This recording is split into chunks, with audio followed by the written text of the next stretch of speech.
نحمدہ و نصلی علی رسولہ الکریم، اما بعد، الا بذکر اللہ تطمئن القلوب۔ السلام علیکم میرے سنن جنتی مسلمان بھائیوں،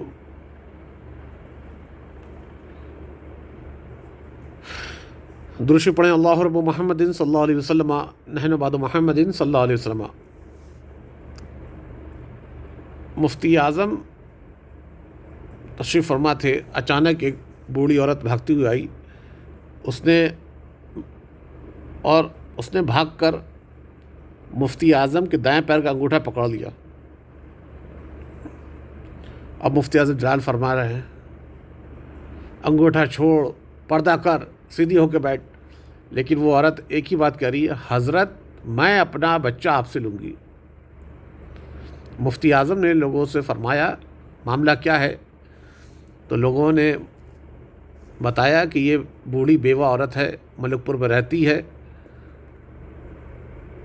فجر میں یہ اٹھی تھی لیکن اس کے بچے نے آواز نہیں دی، تو اس نے سوچا کہ بچہ رات کو دیر سے سویا ہوگا، تو نماز پڑھ کے آئی اور کہنے لگی، بیٹا تو آج کل کے بچوں کی طرح نہیں ہے، تو میرا پیارا بچہ ہے، 5 وقت کی نماز پڑھتا ہے، بیٹا اٹھ جا۔ جب کافی دیر دروازہ کھٹکھٹانے کے بعد بیٹے نے جواب نہیں دیا، تو اس نے رونا شروع کر دیا اور چلانا شروع کر دیا۔ تو ہم لوگ آئے، پوچھا کیا بات ہے، کیوں محلہ سر پہ اٹھا رکھا ہے؟ تو اس نے کہا ہائے میرا بچہ، جواب نہیں دے رہا ہے۔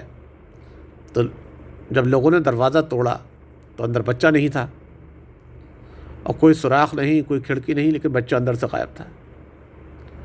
اور بوڑھی عورت وہیں پہ بیٹھ کے رونے لگی۔ تبھی وہاں ایک مجذوب کا گزر ہوا، انہوں نے فرمایا کہ بیٹی صبر کر۔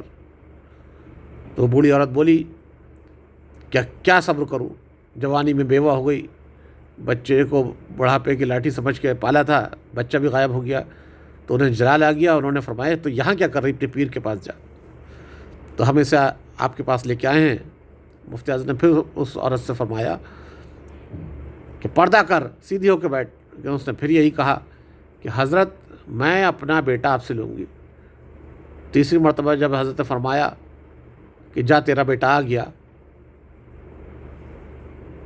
تو لوگوں نے اسے اٹھایا اور ملک پور کی جانب چلے، تو دیکھا بچہ وہ ٹوٹے دروازے کی کنڈی پکڑ کے کھڑا رو رہا ہے۔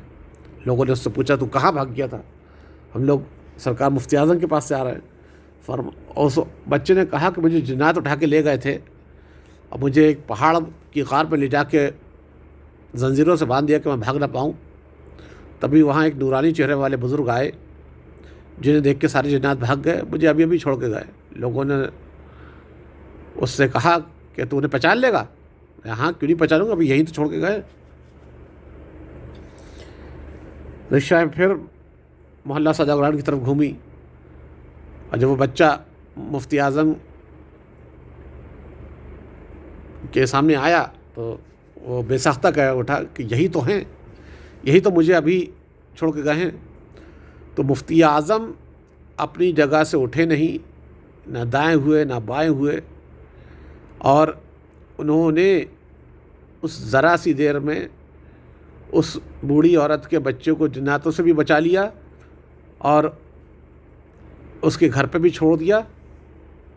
تو جب مفتی اعظم کا یہ عالم ہے تو امام الانبیاء کا کیا عالم ہوگا؟ مسلک حق، مسلک اہل حدیث پہ قائم رہیے۔ السلام علیکم ورحمۃ اللہ وبرکاتہ۔